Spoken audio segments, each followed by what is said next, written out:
Hey friends, Alvin here. Welcome to our monthly Zoom call. This is a chance for us to gather online to chat through some topics of the month.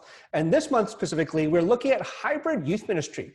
What does it mean to have both an online and an on-site presence when we're trying to figure out the next phase of youth ministry? I am pleased and excited to have Dan Martin, who's at Bramalea Alliance Church. He's going to spend some time sharing some of his insights, things he's learned, things that he's been thinking through. And so welcome, Dan. Yeah, thanks, Alvin. No, thank you guys for letting me share with you a little bit. I got limited time, so I'm going to talk quickly because I have a lot of things I want to share with you guys. So thank you again for letting me join you on this. I think it's a very important topic. So hybrid youth ministry, I've been thinking about this, talking about this with leaders since way back in April. And so just to give you some context to where I'm coming from, in my small group, my youth ministry is small group based. We have 15 small groups that we run weekly from grades 6 through 12. And in order to do that, we have about 25 small group leaders. We call them small group pastors because these people are the ones who provide spiritual care and leadership for the same group of students throughout the entire year. And there's a lot of reasons why I'm a big proponent of this kind of ministry model. So some of the things I'm going to share maybe won't completely apply, but I think a lot of the principles should apply to whatever model you guys have. So early on through COVID, we made the decision to put our energies into not creating more content, but instead focusing on community. So we didn't put out videos, social media posts, and kind of scheduling things. We actually had all of our small group leaders connect with their students weekly, personally, and our attendance actually increased as we put our energies and efforts into that. So we're very big on community, focus on small group based ministries and having our leaders really pastor their students. So that might be helpful for you to understand. So we have about 100 students who attend our program, and we lost some of those through COVID, like I think all of us have, but there's a lot of things we've learned as well. So I want to share some thoughts with you as I've been having this conversation with leaders regionally, denominationally, in terms of our city, about what reopening could or should look like in our context specifically. So first of all, I want to kind of define, when I talk about hybrid youth ministry, what I'm talking about is both in-person and online participation. And so that might be synchronous or asynchronous, using some school language around that. My wife is a teacher.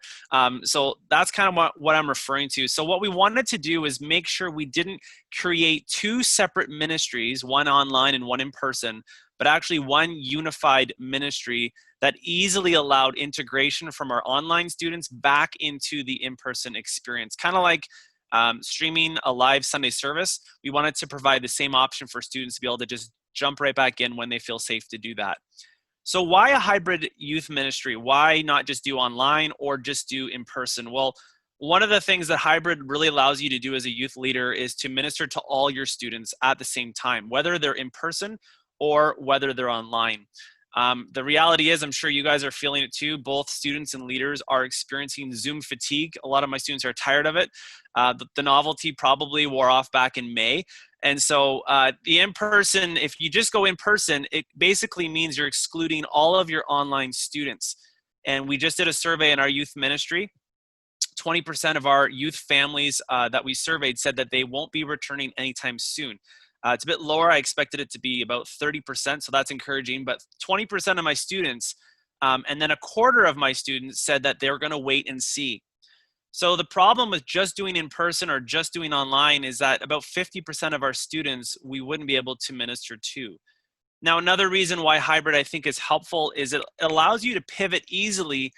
If the government opens up and restrictions get looser, you actually can have more students come into the in-person experience. Now, on the other hand, if things start to get more difficult, even in Brampton and Peel, the numbers are not looking great right now. We can pivot right back to the online experience. So the hybrid model actually allows you to pivot very easily to more in-person or going back to online, depending on what happens. So I want to spend the last little bit of my time talking about how to do a hybrid model. So 3 models I want to suggest to you to consider. All of these are assuming on-site, kind of you're doing this in your ministry space, in your church. And so the first one I want to talk about is on-site synchronous. And so basically how this would look for us, all of our students would begin in one large space together. when our students come into our big meeting room, we would have a Zoom meeting on the wall projected and a camera facing the audience so that when our students come in the room, they can actually start to have a bit of a connection. The online and the in-person students and leaders can actually talk with each other. Students can go up to the camera, wave hello to their friends. It creates unity between the entire community. And I think what it's going to do is encourage and create excitement for those who are thinking about coming back. Also, I would encourage you, if you do this, to do all of your upfront teaching on camera or shared screen if you're doing a video series, so that both online and in-person students can participate together. Because we're a small group based ministry, one of the things that this model really allows you to do well is that when you break out into small groups, every one of your small group leaders would then basically be able to have a laptop or a tablet and zoom in some of those online students. We have static groups, so we have the same age, grade and gender throughout the entire year. So the students, if we have 4 online and 4 in person, they get the same leader for the whole year. They're actually able to connect with all of their friends for the whole year. Now, some challenges with the first model. You need a reliable internet connection, because in our context, we would be streaming or doing multiple Zoom connections, potentially 8, happening at the same time. So that can be complicated if you don't have a good setup. If you do this, you will need to train your leaders to ensure that they're making sure that the online student in their circle, they got a laptop in a circle, they're not just watching a conversation, but they're actually actively engaged. And that takes some training to know how to do that well. So the second model I would encourage you to consider is on-site asynchronous. And basically, this is sort of where we're landing. So if you have limited tech or unreliable internet, which is sort of our struggle right now, your students still begin together in the same large space. But when you break out into your small groups, at that point, we would just have 2 designated Zoom breakout leaders, and they would be in separate spaces in our building, and all the boys we'd have on one Zoom meeting breakout room, and all the girls would be in another breakout meeting. And so they would have the same online leader every single week. But the challenges for this is with static groups, students are going to be separated from their friends. So that's one challenge that you're going to have. And also the relational dynamics, they're going to change weekly.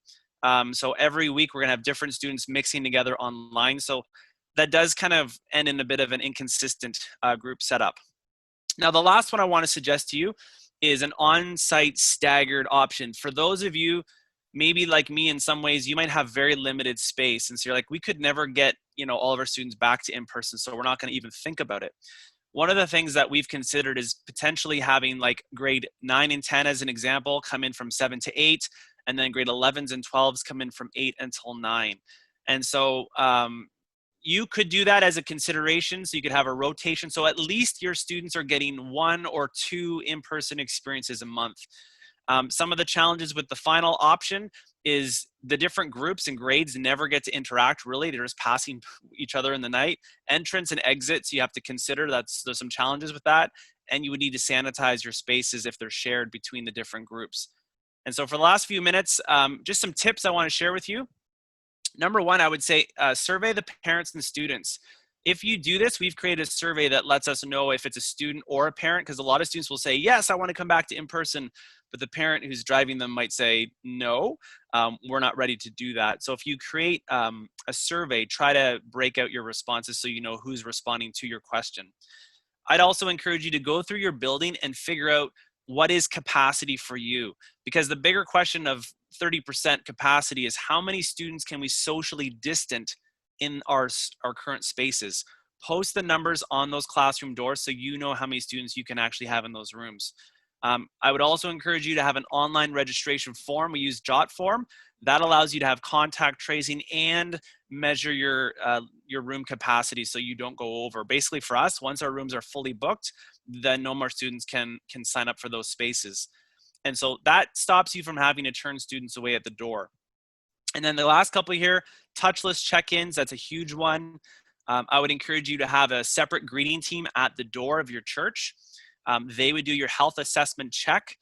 People who would sanitize your bathrooms, your limited bathrooms. If you're doing in person, that's something you need to consider. Another big one is having a Zoom lobby host that frees you up as the youth pastor, youth leader. You don't have to walk around the building trying to worry about your online students and your in-person students. Hand that off. Two of our leaders are in their houses, and they're just managing all of our Zoom lobby. When kids get kicked and putting them into the breakout room, someone else is taking care of that for us. And last thing is, we're still working through it. Maybe we can have a conversation here, is for the sign up or pick up with parents. We're working through this idea of having parents actually text one number when they arrive at the church so that we know who they're there to pick up. And so that will kind of avoid a lot of parents all showing up at the building. We have a very small foyer. So pickup is something that you have to work through as well if you're doing a hybrid model. So there, Alvin, I think that was almost exactly 10 minutes. Hopefully that was able to cover most of what you guys were looking for. So Dan, thank you very much for your words of wisdom, the different insights you gave us. Although we didn't record the Q&A, thank you for all those little things that sometimes we tend to forget about. Grateful for not just your time and thinking through a lot of this stuff, but also we pray God's blessing on you as you said, as you try some of the stuff out yourself for the next coming weeks. So thank you very much, Dan. Yeah, thanks for having me, Alvin, and it was good to hang out with you guys. Praying for all of us as we head into these days. That's a shared prayer together. And so just to let you know, in October, next month, the next one is actually going to be the day after Thanksgiving. So the second Monday is Thanksgiving. I'm expecting that you won't be on the Zoom call, but rather on the Tuesday, we will actually have Tanya Yun, who will be talking through digital discipleship. So what does that mean? What does that look like? And I think even just what Dan's been sharing so far has given us a bit of a glimpse. So Tanya's going to take that next leg, and hopefully you would join us there. Just to remind you that all the information is going to be at cboq.ca/monthly Zoom. And so you can always check out the previous videos there, and also any questions, and encourage your friends to be a part of this as well. So blessings to you. Have a good evening.